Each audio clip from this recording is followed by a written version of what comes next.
বাসা থেকে বের হওয়ার আগে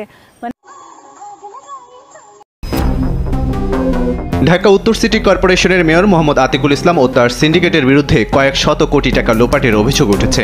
সাবেক প্রধানমন্ত্রী শেখ হাসিনার অত্যন্ত কাছের ও আস্থাভাজন ছিলেন ডিএনসিসির মেয়র মোহাম্মদ আতিকুল ইসলাম।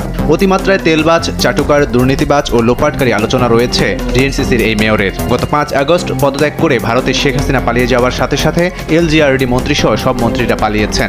আজকের দৈনিক পত্রিকার এই প্রতিবেদনটি বলছে, প্রধানমন্ত্রী দেশ ছাড়ার একদিন আগেই গত 4 আগস্ট পালিয়েছেন ডিএনসিসির মেয়র মোহাম্মদ আতিকুল ইসলাম। বর্তমানে তিনি কোথায় আছেন, বাংলাদেশে না বিদেশে পালিয়েছেন, ডিএনসিসির কর্মকর্তা ও কর্মচারীরা তা বলতে পারছেন না। কিন্তু সম্প্রতি সময়ে মেয়র আতিকের দৌড়ে পালানোর একটি ভিডিও ভাইরাল হয়েছে, যেখানে দেখা যায় মাস্ক পরে গোপনে অফিসে এসে জনতার ভয়ে তিনি দৌড়ে পালাচ্ছেন।